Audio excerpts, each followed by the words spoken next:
quiero en alguna forma establecer alguna pauta de lo que significa ser ingeniero civil.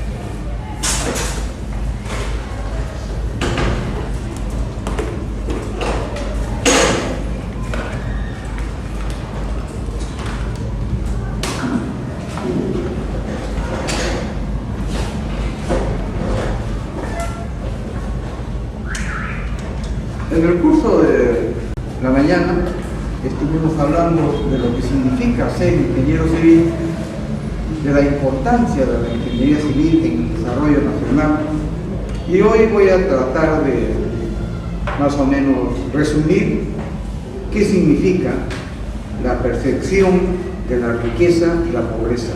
O sea, todos los avances económicos y sociales de la patria en alguna forma lo están liderando los ingenieros civiles. Más que nada, la riqueza es el producto de un sistema de pensamientos y de valores. Si realmente nos importa el bienestar del prójimo, sería mejor que le prestásemos más atención a lo que produce la riqueza. Algunos creen que la riqueza nacional depende de los recursos naturales, pero América y África también gozan de abundante riqueza y ahí habitan la gente más miserablemente pobre del mundo. Por el contrario, Hong Kong, Taiwán, Japón, Gran Bretaña, Suiza son pobres en recursos, pero tienen los pueblos más ricos. Algunos argumentarán que el tercer mundo es pobre como resultado del colonialismo. Falso. Estados Unidos de Norteamérica fue colonia, lo mismo que Canadá, Australia y Nueva Zelanda. Hong Kong fue colonia hasta julio de 1997, mientras que Etiopía, Liberia, Tíbet y Nepal nunca han sido colonia y son de las naciones más pobres. Nunca podremos explicar exhaustivamente por qué alguna gente y naciones son ricas y otras miserablemente pobres, pero tenemos alguna idea. En una sociedad que crece, donde el juego es el juego de sumas positivas, el que gana hace ganar, como la fuente económica creciente. El que gana hace ganar porque, por ejemplo, crea fuente de trabajo y así el ingeniero gerente deja de ser el mercader, el privilegiado, el especulador, el comerciante, para convertirse inmediatamente en el promotor del progreso, en el héroe que encarna los valores del desarrollo. En una sociedad que avanza, los ingenieros gerentes, los ingenieros ejecutivos, los ingenieros empresarios ocupan las tapas de la revista. Son los nuevos héroes de una sociedad que se desarrolla. En las sociedades estancadas, los ingenieros son sospechosos, son los elementos extraños en la cultura todavía tradicional y son los únicos a quienes le va bien cuando a todo el mundo le va mal, de tal modo que lo que ellos han ganado se siente como que es la pérdida de algunos que andan por ahí. Vistas las cosas de esta manera, el ingeniero no solamente es la figura clave para la acumulación y para la inserción de los valores proclives del desarrollo, sino que además la imagen del ingeniero es la señal más estancada o cuán desarrollada está la sociedad. La verdadera riqueza, la riqueza que importa en un mundo tecnológico, son los diseños y los proyectos. Cuando decimos futuro inmediato, estamos hablando del mundo de los proyectos. Hay mucha más riqueza en el mundo, infinitamente más riqueza en los proyectos que están en la mesa de los ingenieros, que todas las cosas, tierra y ganado que existe sobre la faz de la tierra. Esta es la riqueza, el futuro que los ingenieros proyectamos, y no el residuo que nos queda de un pasado que imaginamos como grandioso y tal vez nunca lo fue. Algunos dirán que el Perú no saldrá de su estado de estancamiento por la inmensa pérdida de los desastres o por las deudas que tenemos. Pero los ingenieros vamos a ser capaces, vamos a hacer una bendición disfrazada de maldición, porque nos vamos a obligar a convertirnos en una sociedad estudiosa y de progreso. Las dificultades para los ingenieros pueden ser oportunidades, porque nosotros los ingenieros civiles estamos dispuestos a actuar, porque somos optimistas, porque somos parte del problema, porque somos actores y estamos en el escenario. En cada momento crítico del país ha surgido una generación de gente nueva, una generación que, desafiando los peligros de esas horas, saltan las vallas de las creencias anacrónicas. Los ingenieros representamos a esa generación de gente con conocimientos científicos y tecnológicos modernos, saturados de ideas de acuerdo a la altura del nuevo siglo, y queremos elegir el edificio de la regeneración, ejerciendo con la mayor sinceridad y convicción el sacerdocio de la causa de un Perú mejor. Algunas de las ideas que debemos tener con respecto a nosotros mismos, que debemos asumir ya desde ahora las responsabilidades para poder en alguna forma coadyuvar el progreso de la patria. Bien, el programa del día de la tarde, vamos a pasar a la multimedia. Hay algunas figuras que de repente se puede sacar resúmenes muy importantes para la formación de ustedes, y posteriormente creo que hay una prueba, ¿no?, de una hora. Son preguntas muy sencillas de lo que hemos hablado en la mañana, y sobre eso se va a incidir para que ustedes escriban. La seguridad de la construcción y protección de los elementos dentro de la edificación mediante la aplicación de un sistema de aislamiento de base. Esto viene adrede para observar cómo es que la ingeniería ha avanzado, de manera que hoy en día este cuadro, que es tremendamente doloroso y sobre todo muy costoso, no se vuelva a dar. En 1995 se produce en el 17 de enero un terrible terremoto en la ciudad de Kobe, ¿no? Ustedes ya lo han escuchado. En ese terremoto murieron 6.000 personas. En ese momento, en ese terremoto que duró no más de 20 segundos. 100.000 millones de dólares que se perdió en 20 segundos. Y al cabo del año había 6.300 muertos. Fue la peor catástrofe del terremoto en el Japón ocurrido en todo el territorio después de 1923, cuando un terremoto, el de Kanto, arrasó con todas las ciudades japonesas, destrozó por completo las ciudades de Tokio, Yokohama, y murieron pues 140.000 japoneses. O sea, este último terremoto diezmó una población bastante importante, 6.300. Nunca el Japón, después de 1923, había tenido tantas cantidades de muertos, digamos, y eso llamó la atención. Naturalmente que hay una serie de explicaciones para expresar por qué se produjo la desgracia. Desde el punto de vista de la mecánica de la estructura y las secuelas que producen los terremotos, el hipocentro, o sea, debajo de la tierra por donde se produce la falla, estaba a 10 kilómetros, era superficial. El epicentro, o sea, en algún punto de la superficie de la tierra, estaba en la misma ciudad, ¿no? O sea, no tenía tierra. La fuerza lateral era superada por la fuerza vertical que venía de abajo hacia arriba. 100.000 millones de dólares en 20 segundos se perdió. Muy bien. Este fue un terremoto tan importante que cambió lo que se llama el concepto de la construcción antisísmica. Uno de los conceptos de que el mito de la construcción de concreto podía durar mucho tiempo, justamente viene desde esa época en que la población ya no cree que la construcción de concreto es seguro, ¿no? Porque había muchos edificios de esta naturaleza que colapsaron.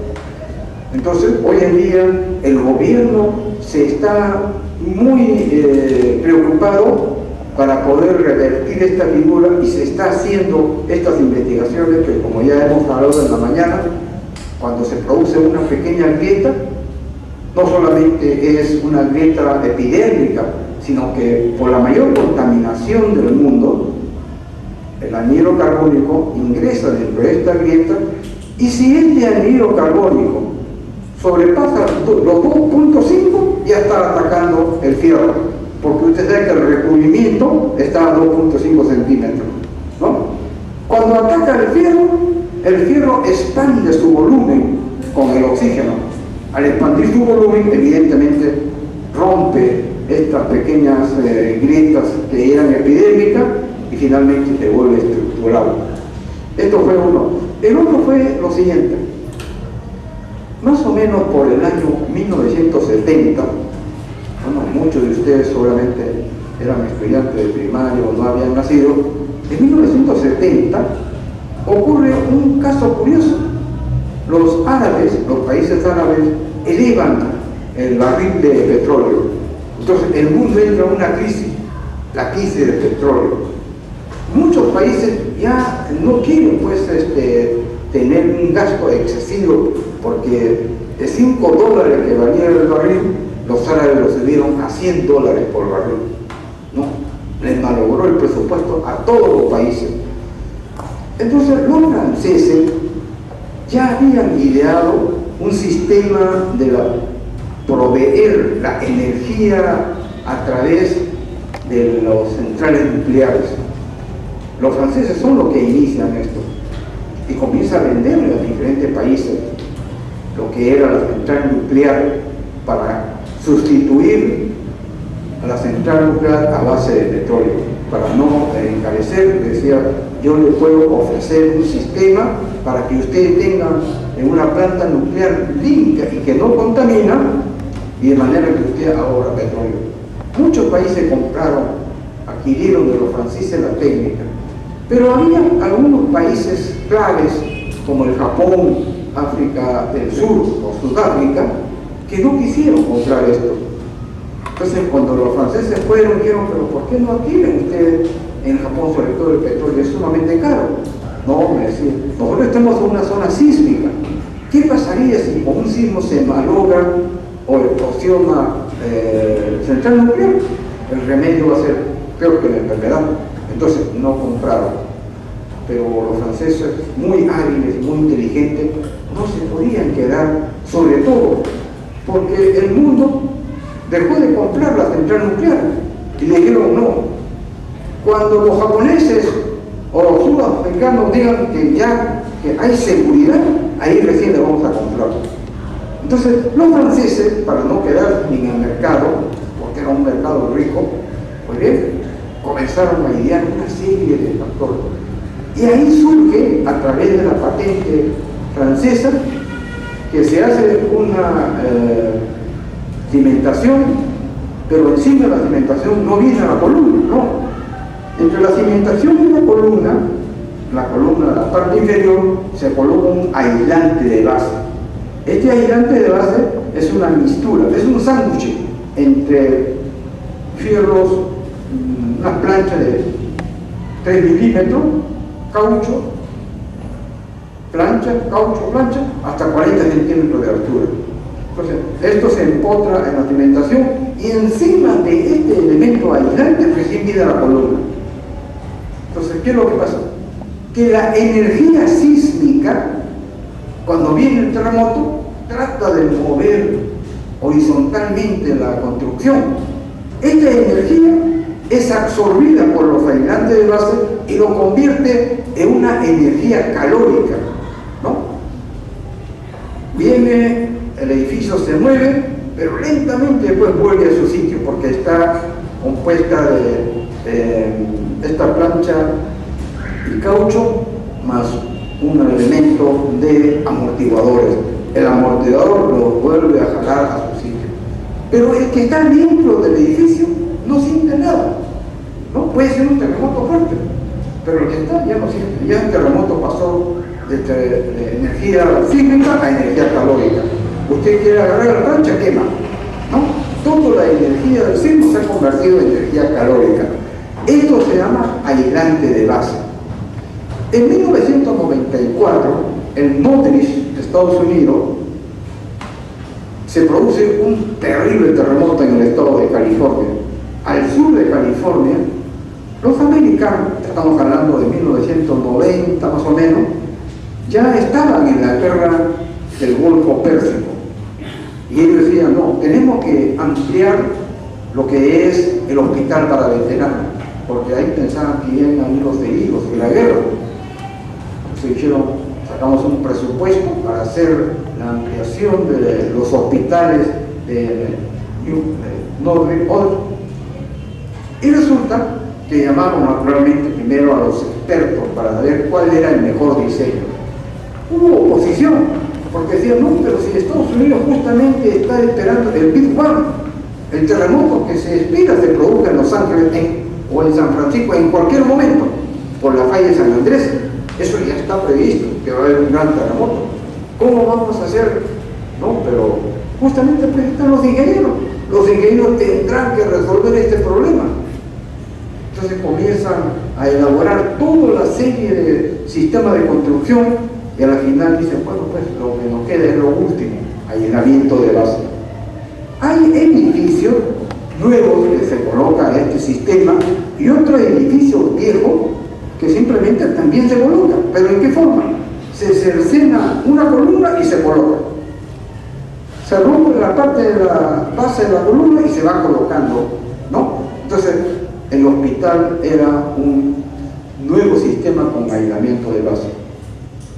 Viene el 16 de enero de 1994 el terrible terremoto de Northridge, terremoto que llega más o menos a grado 8. Pero justo en ese momento hay un equipo de cirujanos que están haciendo operaciones en el centro de operación, ¿no? Y cuando estos doctores cirujanos ya habían hecho la operación, sale de la sala de operación, ve a todo el personal del hospital, entre el personal médico y el personal administrativo, que están ahí asombrados, mirando la salida de los médicos. Entonces, los cirujanos dicen, pero ¿qué pasa? ¿Por qué están aquí parados? Doctor, ¿usted no se dio cuenta que la ciudad ya está destrozada? Ha sido un terremoto. No, solamente sentía que la lámpara se movía levemente y como estaba pues, urgido por el tiempo, hemos seguido con la operación. Eso fue una cuestión palpable que el edificio era bastante bueno con este nuevo sistema. Al año, justamente en el mismo día, 1995, se produce el terremoto de Kobe. En la ciudad de Kobe, en un distrito que se llama Amagasaki, la ciudad está completamente destrozada, como si hubiera venido un avión, un B-29, y hubiera bombardeado la ciudad. Y dentro de este destrozo había 3 edificios que estaban intactos. Entonces, cuando fueron a ver por qué estos edificios no se habían caído, eran los 3 únicos edificios que tenían aislamiento de base. Antes del terremoto de Kobe, en todo el Japón había 500 edificios con aislamiento de base. Hoy en día hay más de 10.000 edificios y ahora ya se construye con aislamiento de base, ¿no? Quiere decir de que los franceses ya vencieron ese temor porque Kobe les dio la confiabilidad para hacer este sistema constructivo. Entonces, nosotros todavía no hacemos esto porque es muy costoso. En 1990 más o menos, cada plancha para colocarlo como aislador costaba $10.000, o sea, $10.000 por columna, ¿no? No podemos hacer esto, muy caro. Pero después del terremoto ya hubo una producción masiva, tanto en Japón como en Estados Unidos. Eso se rebajó a $5.000 por cada aislador de base. Hoy en día todo el mundo está esperando que la China la produzca, porque sabemos que cuando lo produce va a bajar enormemente el precio, ¿no? O sea que esta es la hora de la espera. Pero justamente este es la construcción con aislador de base, por favor, como un elemento pasivo, digamos, una flor, ¿no? Dice, yo estoy preparada, mariposa, y ven por favor, esta flor tienta a la mariposa, ¿no? La mariposa es el ordenador de la vibración, porque este va a hacer vibrar los pétalos, pero aquí viene el elemento activo, el lagarto. Como tengo ojos sensores cerebro de computadora y músculos, energía previa, atraparé ahí. O sea, los científicos ya están esperando que cuando venga el terremoto, capturar toda la mecánica y ver no solamente la magnitud, el lugar, sino el momento. Eso es lo que se está esperando. Aunque ya se ha avanzado. Por ejemplo, en el Japón, aprovechan dos elementos importantes: la vibración primaria y la secundaria, ¿no? Primero viene una vibración en un terremoto. Después de 20 o 40 segundos viene el movimiento secundario, la S. Ese elemento de la vibración secundaria o la onda sísmica secundaria es la que produce el destrozo. Entonces, en el Japón se tiene hasta 20 o 40 segundos de plazo para que cuando venga el primer movimiento ya se esté preparado. Y ya sabe que en los próximos 40 segundos va a haber el terremoto. Y todos los grandes trenes de alta velocidad ya tienen preparado este sistema, de tal manera que en los últimos 60 años o 70 años de que se implantó el tren bala, no ha habido ningún accidente. Porque apenas viene el movimiento primario, se paraliza todo el sistema, porque hay un ordenador que va a tener el comando, digamos, para paralizar. Viene el terremoto, se destroza, pero ahí está. Las líneas se deforman, pero ya no se mueve el tren bala, ¿no? Entonces, en los colegios también, en algunos colegios de Tokio, hay este sistema. Viene el terremoto, ya saben los alumnos que hay de 10 a 40 segundos de plazo. Y con 40 segundos sí se puede hacer salvamento, digamos, ¿no? Esconderse debajo de la mesa, pero sobre todo se evita el pánico.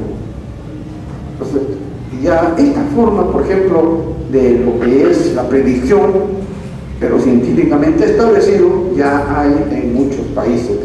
Yo espero que también se implante en el Perú para evitar, pues, grandes catástrofes, y sobre todo porque como los peruanos no estamos prevenidos, no tenemos cultura de lo que es la mecánica del terremoto, es fácil ser presa del pánico, ¿no? Entonces, nosotros estamos un poco retrasados en la base de lo que es la prevención sísmica.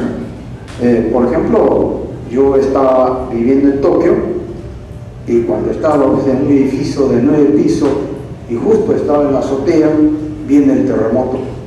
Naturalmente que los pisos superiores se sienten más. Y como todo peruano, trataba de salir, pues, para ganar la calle.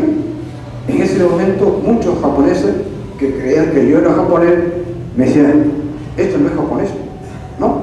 Porque todos los japoneses ingresan a los edificios, no salen. Yo fui el único que trataba de salir. Ahí me descubrieron que no era japonés, ¿no? Pero definitivamente el problema es que uno no sabe la mecánica. No se puede salir, pues, corriendo, porque mucho más peligroso es que se le caiga parte del vidrio de la ventana, ¿no? O en todo caso, si uno sale corriendo, tiene que protegerse a la cabeza. Pero yo salía, pues, simplemente. Y aquí en el Perú vemos que la gente, hay un terremoto, sale y en medio de la pista están rezando, ¿no? Porque creen que el terremoto es un castigo divino. El terremoto no es sino un simple y vulgar proceso geológico que está ocurriendo debajo de nuestros pies. Pero ¿cuál es el peligro de aquel que va a salir a la calle y se pone a rezar?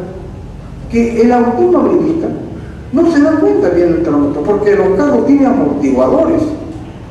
Él no sabe por qué se pone en medio del camino. Evidentemente, pues, no frena y simplemente se lo lleva de encuentro. Entonces, esta clase de episodio nos hace ver que nos falta todavía mucho que aprender, y sobre todo ustedes ya son los líderes para poder plasmar en la población cómo debemos comportarnos en el momento de un terremoto. Bien, por ejemplo, yo estoy hospedado en el Hotel Remanso y las escaleras son muy angostas y estoy en el tercer piso. Entonces, naturalmente, si yo no sé la técnica de cómo evacuar, viene el terremoto y trato de salir por la escalera. Y aquí viene el peligro, fíjese.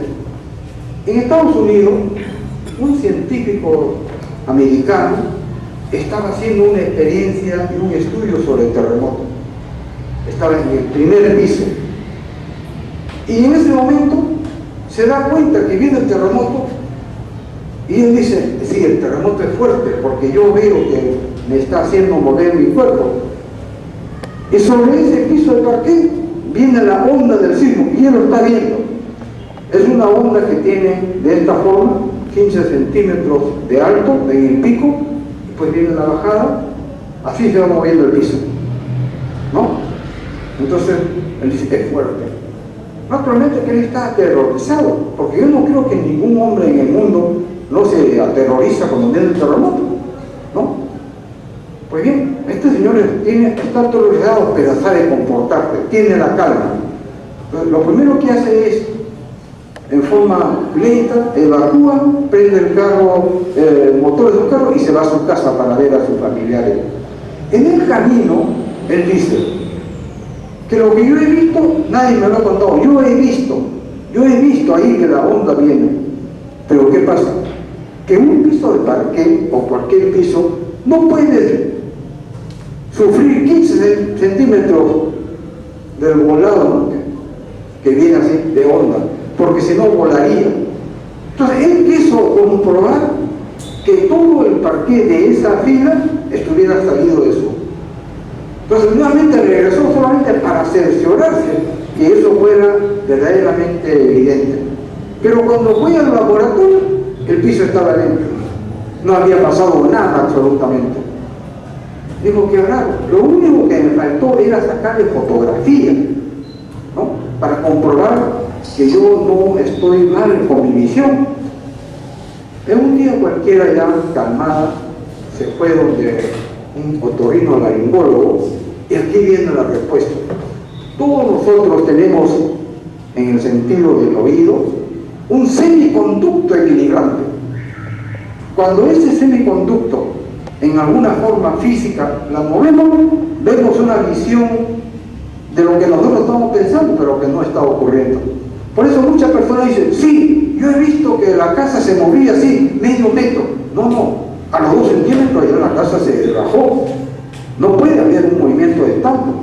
Lo que pasa es que esta visión está falseada, porque el terremoto lo mueve a uno, se mueve este sentido del equilibrio, entonces uno ve que pues el movimiento es fuerte, ¿no?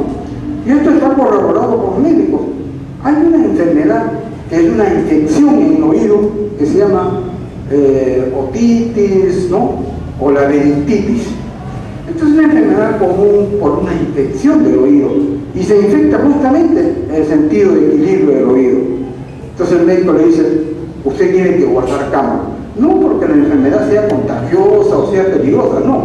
Sencillamente porque si quiere cambiar se cae. Por eso cuando inclusive hay pelea de box, y ustedes vean, muchos knockouts vienen cuando viene acá, ¿no? Ya le malogró el sentido del equilibrio y se cae. Entonces, no bajar la escalera, porque si usted quiere bajar la escalera, no va a poder pisar con firmeza el paso o sentir el contrapaso. Entonces viene la rodadura. Porque dicen, no, yo he visto que la escalera se movía como una culebra. Pero ustedes saben que la escalera es el elemento más armado de todas las estructuras. Es donde tiene mayor fierro. Es una viga simplemente, pero muy bien armada. Entonces no puede pues moverse como una culebra, ¿no? Bueno, entonces, vamos a ingresar antes de lo que se llama la importancia de la cimentación en el elemento de las estructuras. Hay mucha complejidad. La estructura geológica, modelo de propagación de la onda sísmica y la intensidad del movimiento telúrico en posición establecida. Bueno, aquí hay una falla dentro de la Tierra, del hipocentro.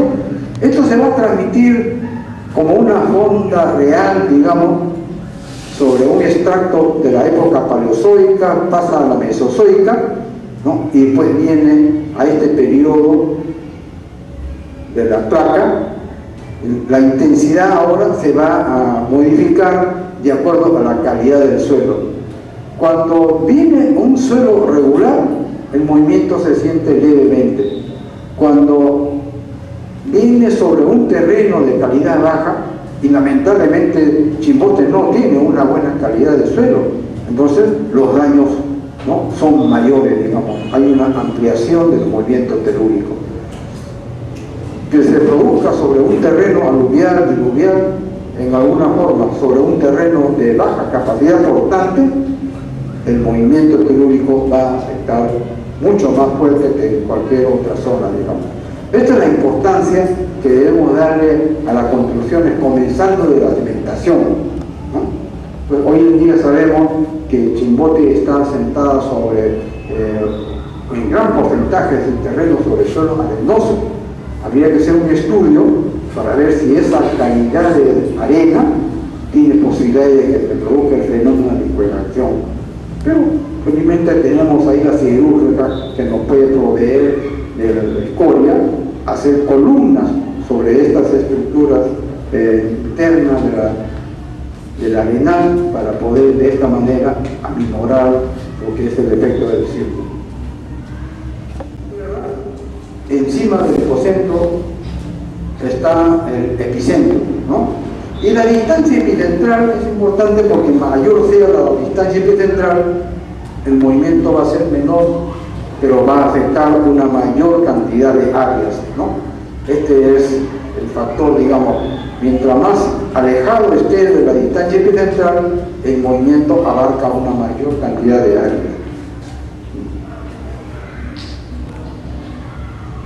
Cuando viene un terremoto, en el aparato sismográfico se observa esta forma, digamos, ¿no?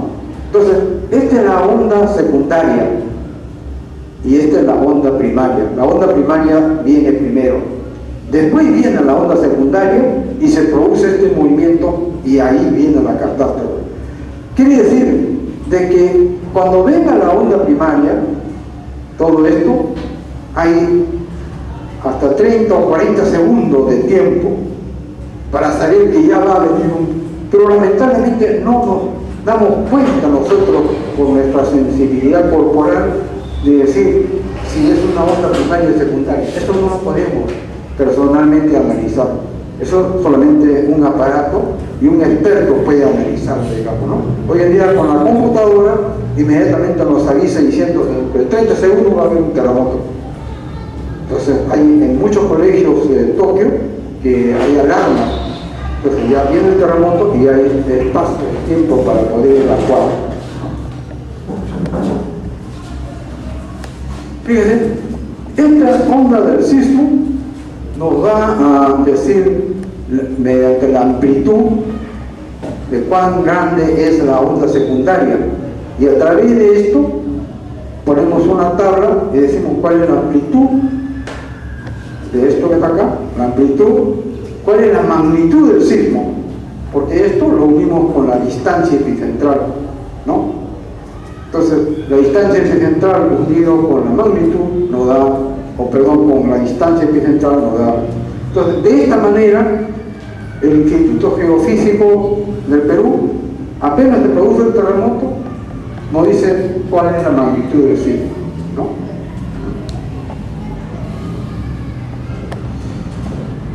Aquí está el descubrimiento más importante del siglo pasado respecto a los terremotos. Fíjense, cuando viene un terremoto, se produce, esta es la oscilación. En el Japón se hizo una experiencia de 2000 especímenes de terremotos ocurridos en muchos años. Se iba a hacer una extrapolación y generalmente este viene a ser el cuadro final, ¿no? Ahora, aquí hay constante amortiguación de acuerdo al suelo, de acuerdo a la calidad de la construcción, pero esta es la tendencia. Fíjese usted, el periodo de 0 a 1 segundo, en este periodo están las oscilaciones más fuertes, ¿no? Si nosotros colocamos un edificio con aislador de base, el periodo va a ampliarse y está cerca de la menor cantidad, mientras que un edificio común, el periodo es muy fuerte. Esta es la aceleración en carga. En el Perú, el reglamento nacional le dice usted tiene que aplicar una serie de coeficientes sísmicos y por lo general le da 200 grados, no más.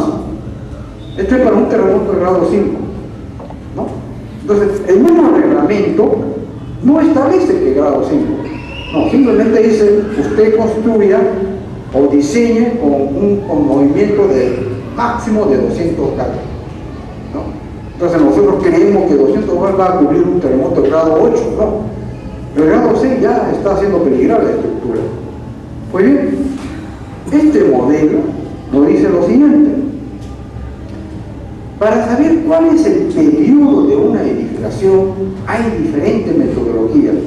Método de Stoller, Holzer, Kimper, de la India, pero esto es un poco tedioso, ¿no?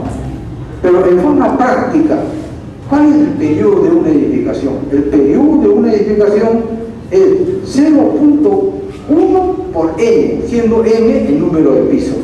Si yo tengo un edificio de un piso, entonces 0.1 por 1 es 0.1 segundo. Ese edificio tiene 0.1 segundo, más o menos está por acá, ¿no?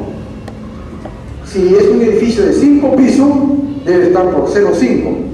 0.5 está en la parte muy difícil, digamos, de sobrellevar. Lo cual quiere decir que mientras más tenga el periodo del edificio, la fuerza del sismo va a ser menor. Si yo tengo un edificio de 20 pisos, seguramente debe estar por este. Ya desaparece la fuerza del sismo en un edificio de 50 pisos. Por eso, una de las formas de hacer construcción antisísmica es hacer de 20, 30 pisos. Pero como nosotros, por lo general, el promedio de las construcciones en el Perú es de 10 pisos, estamos en el punto de la zona más acuciante de poder sostener el terremoto. En el Japón, si usted, por ejemplo, quiere comprarse un departamento y quiere 20 pisos, más costoso es el 20º piso que el primer piso, ¿no? Porque ya en el 20º piso ya no hay problema de terremoto, es un problema de viento o de cualquier otro elemento, pero la fuerza del sismo ya disminuyó enormemente, ¿no? Entonces, este es otro de los elementos que hay que tener en conocimiento.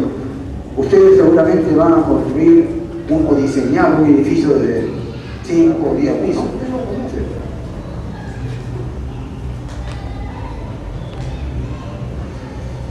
En el mundo existen diferentes formas de medir lo que es la magnitud del sismo o la intensidad. Existe la escala de Richter, que esto se utiliza en el Perú, y la escala modificada de Mercalli, ¿no? En uno es la cantidad de energía, esta es una medida cuantitativa, en el otro es una cantidad cualitativa. O sea, se produce un terremoto, el aparato sismográfico nos dice qué magnitud, pero el aspecto de esto nos dice los expertos, bueno, pues puede arrancar un árbol de sus raíces, entonces esto tiene una magnitud 12, 11, ¿no? Y en el sistema de escala de modificada de Mercalli todo es en unidad, ¿no? 1, 2, hasta 12.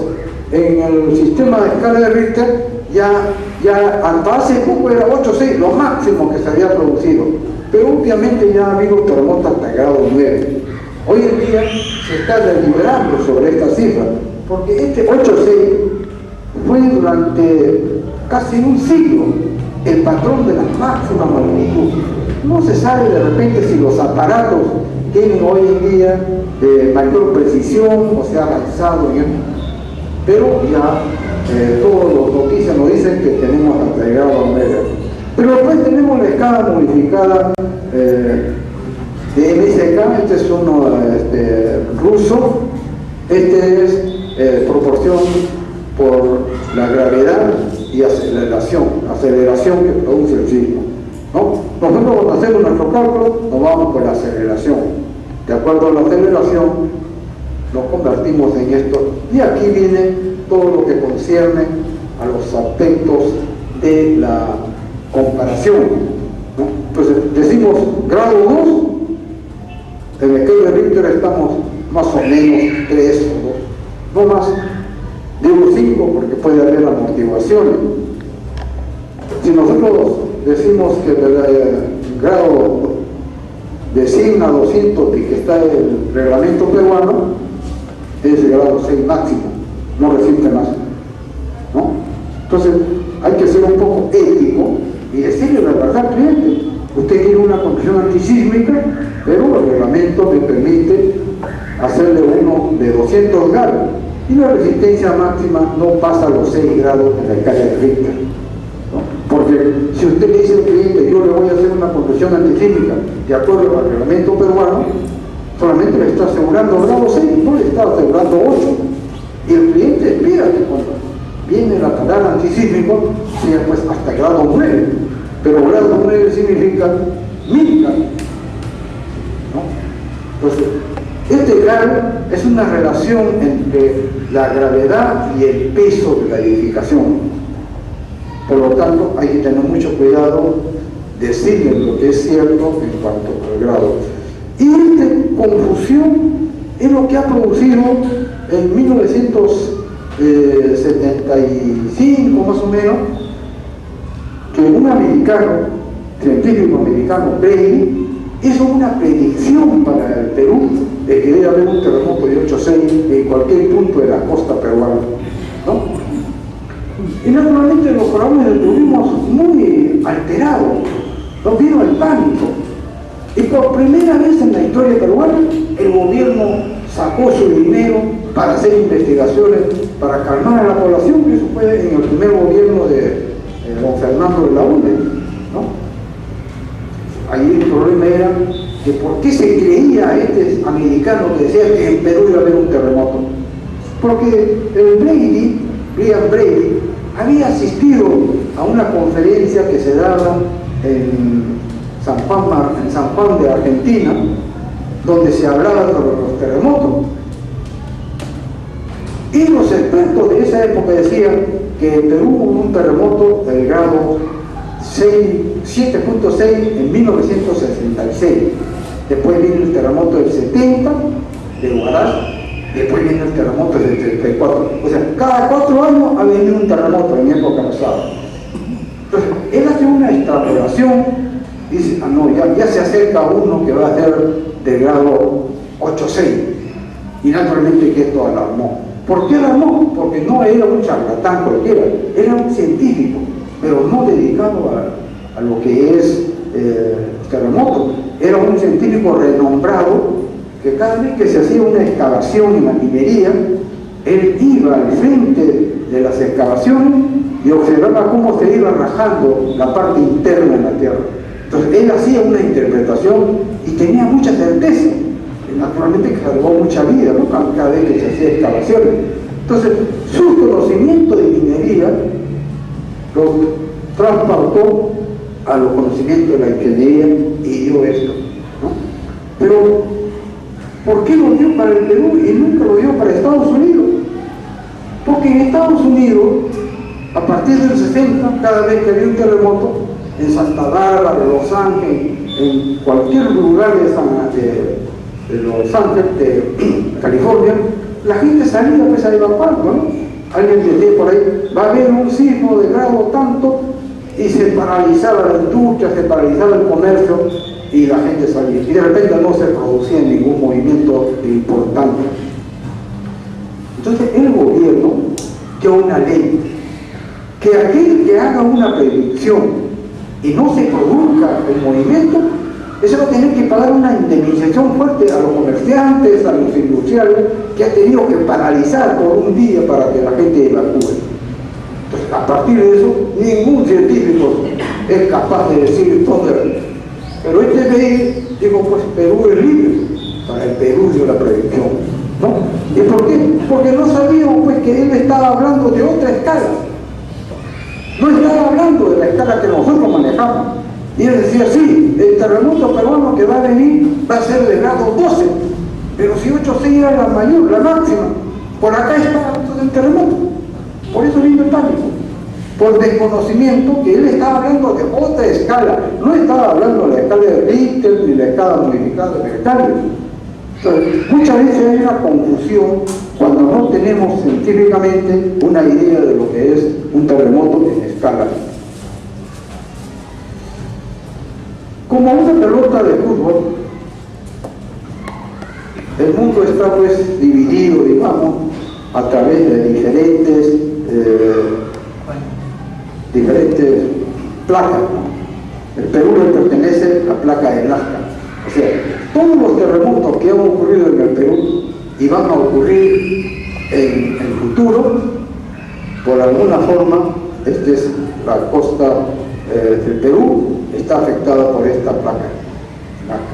Esta placa trata o se moviliza en el sentido contrario al sentido en que se moviliza el continente sudamericano y hay un choque de las dos placas, ¿no? El movimiento de las placas viene que hace ya muchos años atrás, por el siglo XVII, había un científico alemán que se llamaba Alfred Wegener. Este dio la ley de la interpretación sobre el movimiento de las placas. Él se dio cuenta que si se cortaba el mapa mundi y después se reunía, era como un rompecabezas, que exactamente la costa occidental de África coincidía con la costa de Sudamérica, ¿no? Con la costa oriental. Que el norte de Europa coincidía el norte de África coincidía con el continente del sur de Europa. Entonces, ya ahí sale la primera interpretación que millones de años atrás el mundo era una sola, llamada Pangea, ¿no? Esta Pangea, por algún mecanismo del interior de la Tierra, se ha ido fracturando. Y hoy en día, en 1950, el Instituto Geofísico de Estados Unidos hace unas averiguaciones y establece inclusive que el continente sudamericano se va movilizando hacia la parte del occidente. O sea, aquí está el Perú, se va acercando pues a la zona japonesa, a la zona de todo este elemento que está al frente del Océano Pacífico, inclusive con una velocidad de 10 centímetros por año se mueve. No es estático el continente, se está movilizando 10 centímetros.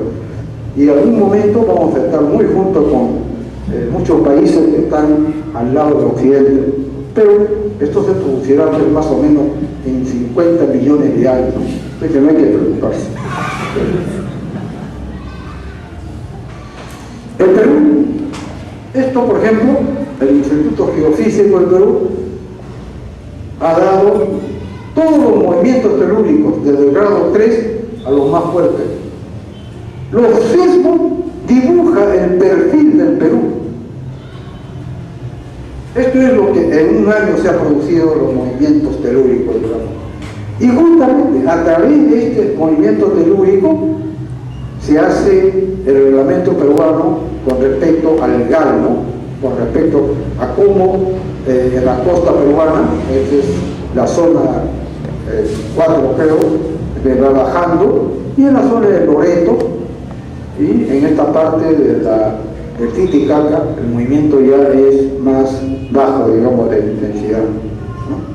Entonces, cuando uno dice 200 grados, estamos hablando en promedio más o menos de acá, la seguridad, pero nosotros en la costa peruana tenemos hasta 600 grados, de acuerdo a la interpretación de los movimientos telúricos, ¿no? ¿Alguna pregunta? Fíjese, de los diferentes terremotos ocurridos en el Perú, hoy en día ya mediante la mesa vibradora se hacen ensayos sísmicos. Vamos a comenzar con la construcción de acero, ¿no? Por ejemplo, de acuerdo al nivel del suelo, este nivel del suelo nos va a decir la cantidad de GAL y de la aceleración. El 17 de octubre del año 76 se produjo un terremoto de grado de 300 a 400 grados. Quiere decir de que la construcción ha sido movida, digamos, por un movimiento lateral de 5.02 toneladas. Pero en 1940, que fue el terremoto más fuerte registrado en el siglo XX, 8.2, llegó hasta 800 grados. Esto ha producido pues, un movimiento de 1.5 toneladas de carga laterales, ¿no? Entonces, cuando la aceleración es 1000 gramos, la carga lateral es 28.7 toneladas, inclusive ya se sabe cuál es la cantidad de deformación que se produce. Luego, si asociamos lo que ha ocurrido en el Perú, sobre todo en Lima, la capital, con lo que puede venir en el futuro, ya debemos estar prevenidos que un terremoto de grado 8.2 ya se produjo en Lima. En los 5 siglos ha habido hasta 5 movimientos telúricos mayor a 8, lo cual quiere decir que el epicentro va a estar en Lima o cercano a Lima, que sabemos que la magnitud puede ser mayor a 8, pero lo que no sabemos es cuándo, ¿no? Un movimiento telúrico forma una red de plan de prevención de la seguridad de la ciudad ante las acechanzas de los desastres sísmicos. Entonces esto podemos ahora dividirlo en hardware y software. El elemento de enlace debe ser este elemento. Por ejemplo, en la ciencia de la estructura del edificio está en alguna forma ligada con el propietario, el administrador, que debe estar preocupado con la ingeniería civil, ¿no? Está con la ecología o defensa del medio ambiente, está unido con el plan de edificación, ¿no? Todo esto con la psicología de la gente produce el pánico. ¿Cómo es que se va envolviendo toda la complejidad del terremoto y que nosotros debemos saber en alguna forma cómo poder aminorar, digamos, la peligrosidad de un terremoto? Cuando se produce un terremoto, la base de discernimiento y flujo para el juicio del triaje. ¿Qué significa el triaje? El triaje es una palabra que viene de la Segunda Guerra Mundial.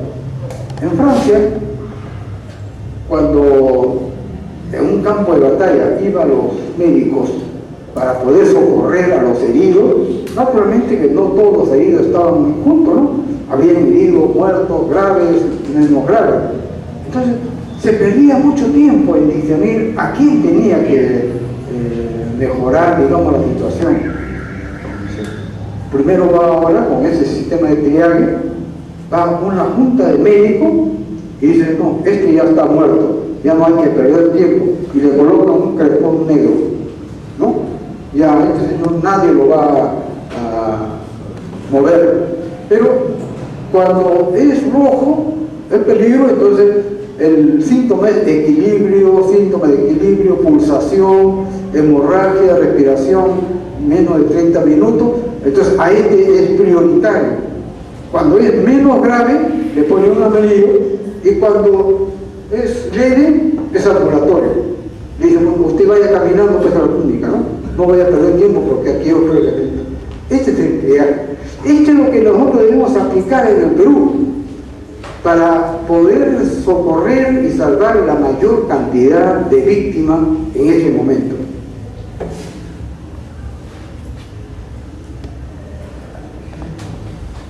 Fíjese, la distribución global de la víctima por sismo por país para las dos mitades del siglo, no del siglo pasado, se sobreentiende. El número de víctimas va subiendo. Aquí estamos hablando de 1900 a 1950 más o menos. En los primeros 50 años del siglo pasado hubo pues una cantidad de 919.000 muertos en todo el mundo por sismos. Esto se traduce posteriormente, ya casi al finalizar el mediado del siglo pasado, que había un 85% y cada uno de estos países iba repitiendo. Por ejemplo, aquí estamos ante Rusia. Rusia tenía una cantidad de muertos. Después viene este otro elemento que viene a ser Guatemala, Pakistán, ¿no? Y cada uno de estos no estaba en Perú hasta 1950. Pero posteriormente, de 1950 al 2000, ya el Perú está en este rango, digamos. Esto es pues por el terremoto de Huaraz, ¿no? Entonces, y ahora estamos en este rango. Nosotros tenemos que salir de este rango, ¿no? Por ejemplo, aquí ya no está Japón, no está Italia, muchos de los elementos que antes constituían parte del cuadro, ya no hay, pero lamentablemente ingresó el Perú. Y nosotros los ingenieros tenemos la obligación de eliminar en este cuadro al pueblo peruano.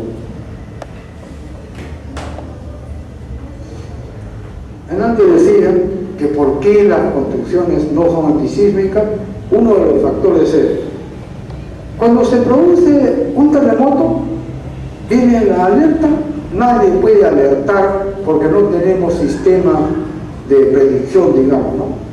El impacto, ningún terremoto dura más de un minuto. Este es otro de los conocimientos básicos. Un terremoto a los 60 segundos ya se extinguió.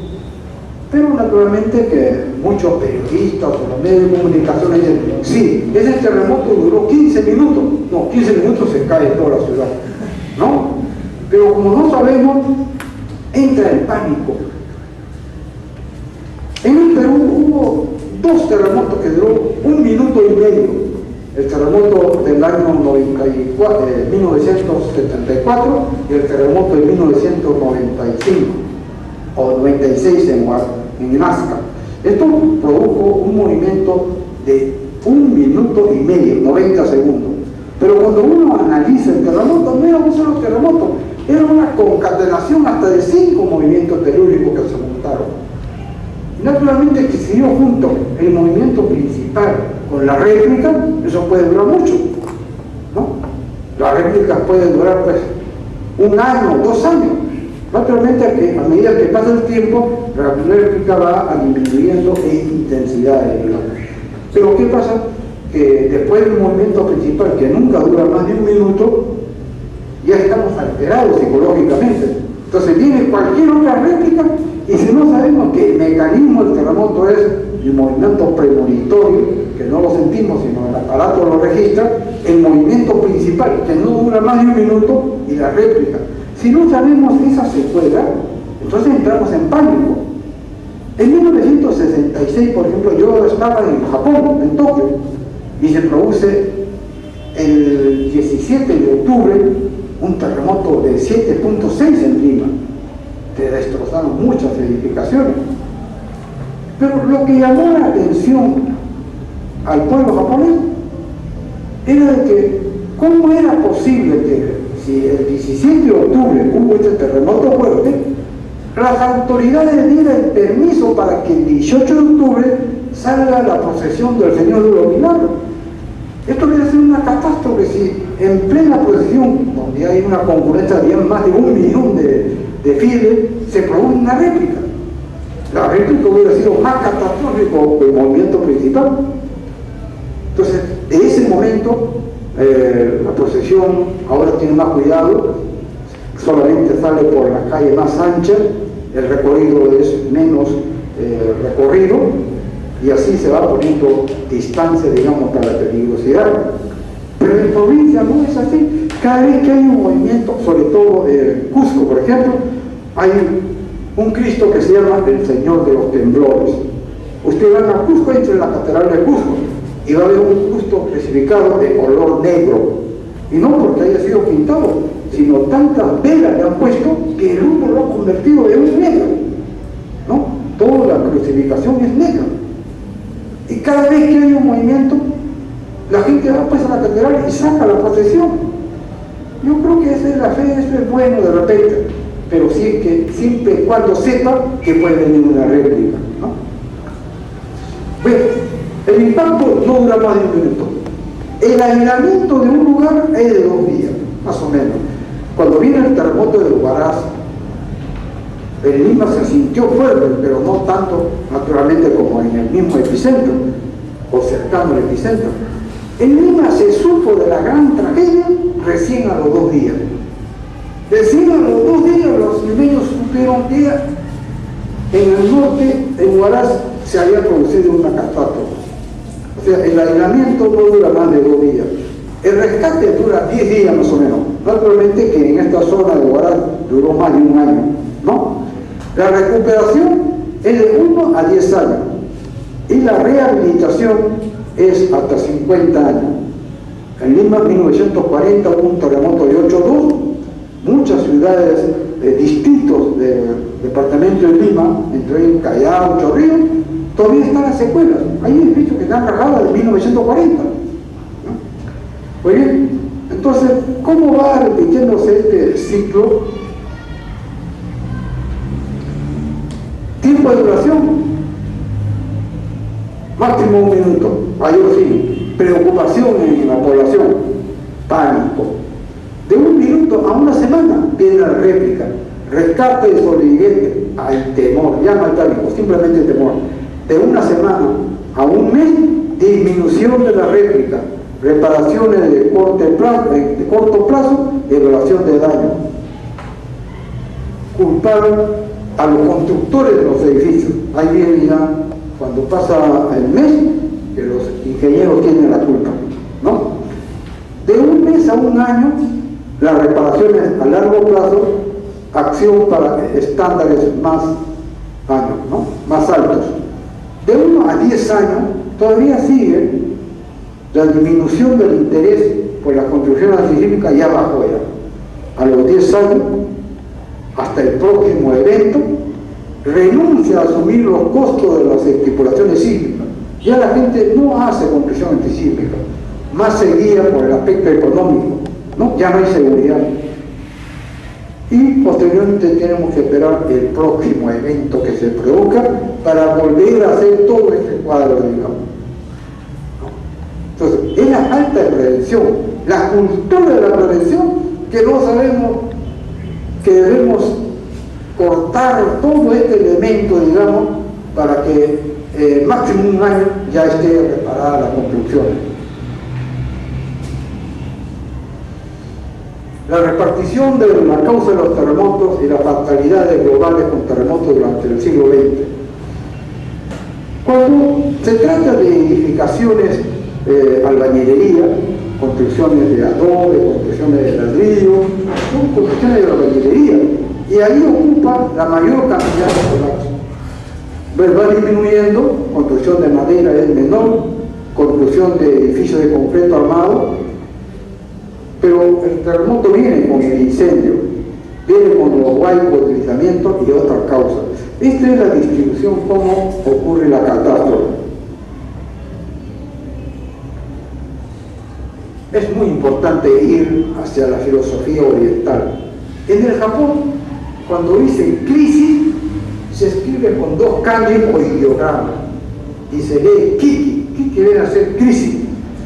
Pero al primer ki, que es crisis, le colocamos otro kanji o ideograma, kikai, ¿no? O perdón, kiken. Esto es peligro. Kiken es peligro.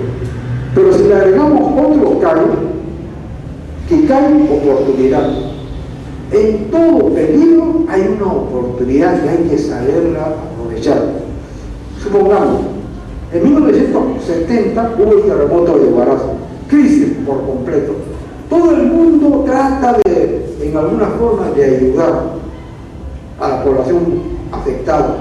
Esta es la oportunidad de aprovechar para que no se vuelva a repetir con los mismos defectos de las construcciones anteriores. Esa es la oportunidad. Pero es una oportunidad muy sutil, no puede presentarse por largo tiempo. Solamente el pueblo que dice, bueno, ya ocurrió este terremoto, no hemos estado preparados, pero de aquí en adelante vamos a tratar de hacer nuestras construcciones sismo-resistentes, vamos a tener que ordenar las ciudades. Esa es la oportunidad, porque en ese momento de fiebre, todo el mundo es capaz de ayudarle, pero pasado la crisis, pasado la oportunidad, ¿no? Entonces, no solamente hay que ver la parte negativa, sino toda parte de crisis, siempre hay una oportunidad.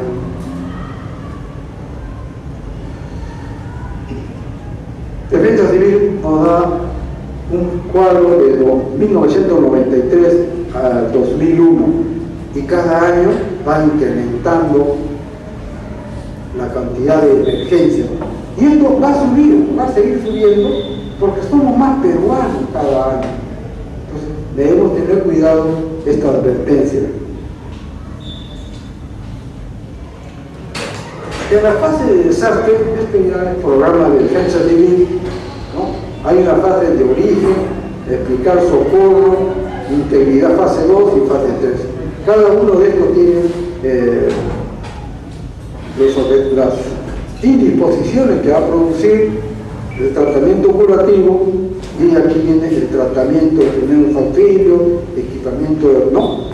Esto ya Defensa Civil debe tener como programa para estar preparado en el próximo evento. Estructura de la red de tratamiento medicinal e investigación de desastre. Como le decía, el terremoto de Kobe mata en ese momento, en 20 segundos, 6.000 personas, pero al año mueren 300 más, ya no por el terremoto, porque el gobierno implementa inmediatamente la zona de refugio, o sea, los colegios o el estadio, por ejemplo, sirven para poder albergar a las víctimas del desastre. Pero ustedes comprenderán que en un lugar tan apretado, digamos, donde van a ingresar pues miles de damnificados, se pierde la privacidad, ¿no? Entonces, ahí, en ese refugio, se van a morir más personas.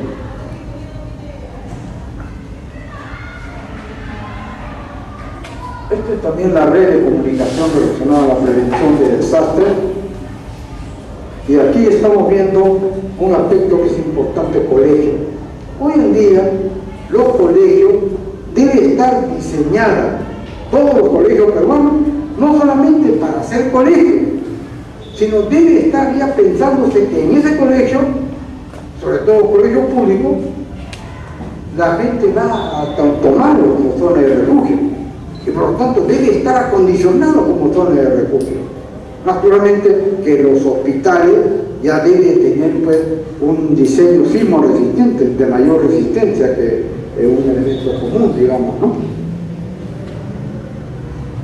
Esta es la imagen de la red de información, cómo se debe implementar todas las unidades de prevención para poder amainar la peligro, la mitigación de los terremotos.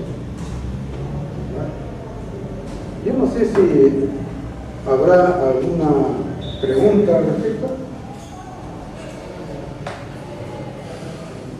Bien, entonces, si no hay pregunta, pasamos a la parte. No sé si ya le entregaron una pregunta para resolver.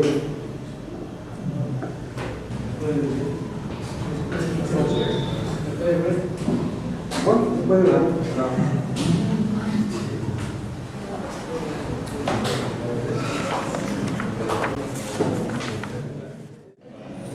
Naturalmente que esto no es nada de otro mundo. Todo lo que hemos hablado en la mañana es una pregunta muy sencilla que se va a hacer. Esta es la evaluación. Pero previo a la evaluación, no quiero omitir un factor del gran avance en la ingeniería civil. Se trata de las fibras de refuerzo. Hoy en día, supongamos de que usted vea una estructura con ciertas grietas y se da cuenta que va a tener que demoler parte para saber la parte interna del edificio, si está correctamente la cantidad de fierro, y si no lo está, usted va a tener que hacer un picado, ¿no? Pero generalmente ocurre que esta estructura, ya sea viga o columna, tiene una estructura que ya está funcionando, y se trata de un negocio o el lugar donde uno vive. Es sumamente molestoso estar haciendo reparaciones, digamos, de una edificación que ya está en funcionamiento.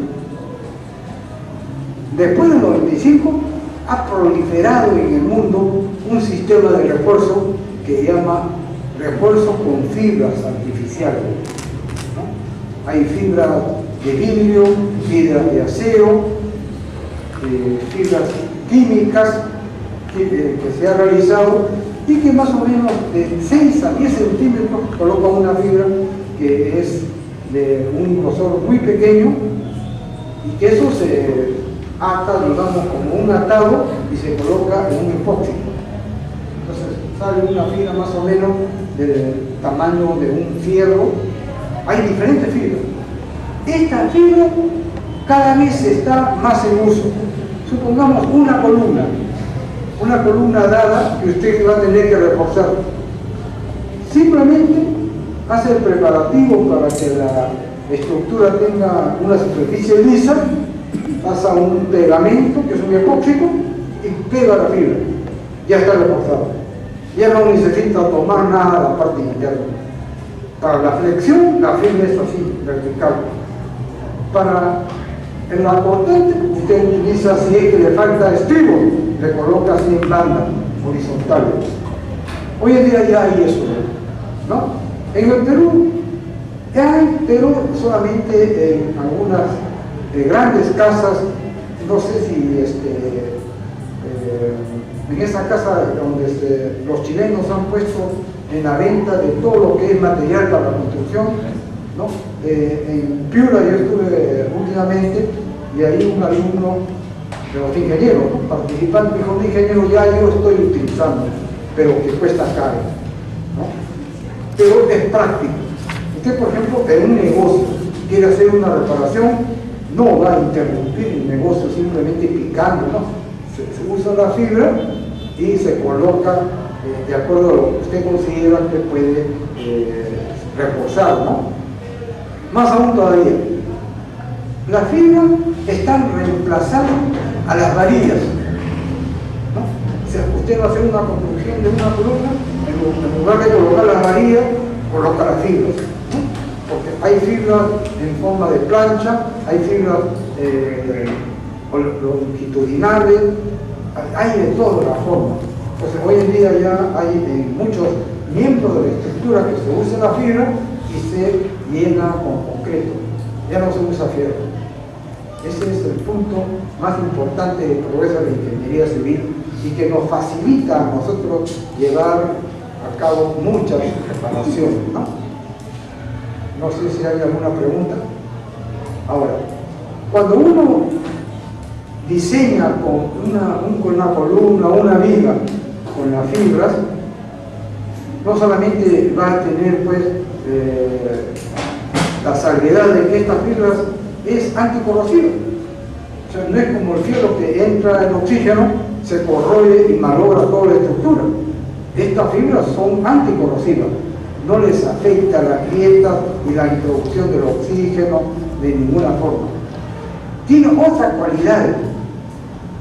Un miembro estructural reforzada con fibras, además de su resistencia, de su durabilidad, tiene un factor que es sumamente importante: es dúctil. Ustedes saben que en construcciones antisísmicas, todo miembro de la estructura debe tener dos condiciones: debe tener resistencia y además debe tener el otro factor, que es la ductibilidad. Esto es, ductibilidad quiere decir la habilidad para que se pueda deformar la viga o la columna más allá de su punto de fluencia. Entonces, si yo tengo una estructura que tiene cierta resistencia y a esto le agrego el otro factor, ductibilidad, usted está llegando plenamente al sistema de construcción episímica. Entonces, la ductibilidad es importante. Y si nosotros trabajamos con fibra, ya el miembro de sí es dúctil, ¿no? Por ejemplo, nosotros tenemos una estructura dada.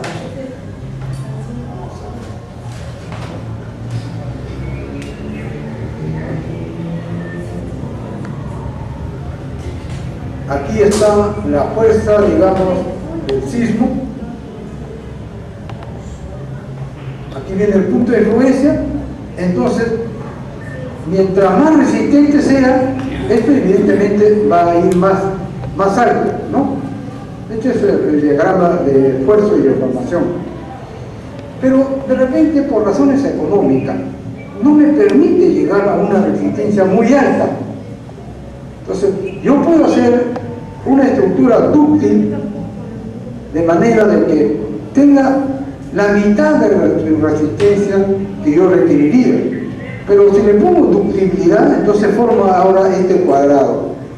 Cuando este rectángulo o trapecio, la superficie de este cuadrado es igual a la superficie de esto, entonces este edificio A, este edificio B tiene la misma resistencia sismo-resistente, ¿no? Porque si bien la resistencia no me da, tiene la ductilidad para deformarse. Entonces estoy en este punto. Esto quiere decir de que la superficie o la energía que despide el terremoto es igual a este elemento de mucha resistencia, pero que no tiene la ductilidad de un segundo elemento. Entonces la fibra le va a dar a usted ese elemento que se llama ductibilidad. Debe estar usted muy atento, porque en los próximos años se va a crear mucho de la fibra de protección contra las estructuras, ¿no? Las estructuras. ¿Alguna pregunta? Ya en el Perú hay, en las grandes tiendas, que están vendiendo la lona de fibra, que como no lo sabemos, no lo aplicamos. Cuesta evidentemente un poco más caro, pero es en tiempo lo que uno acorta. Desde ese punto de vista es más económico que hacer una reparación completa demoliendo la estructura, ¿no? Bien, entonces, ahora sí podemos desarrollar el tema sobre el examen de evaluación que se va a hacer.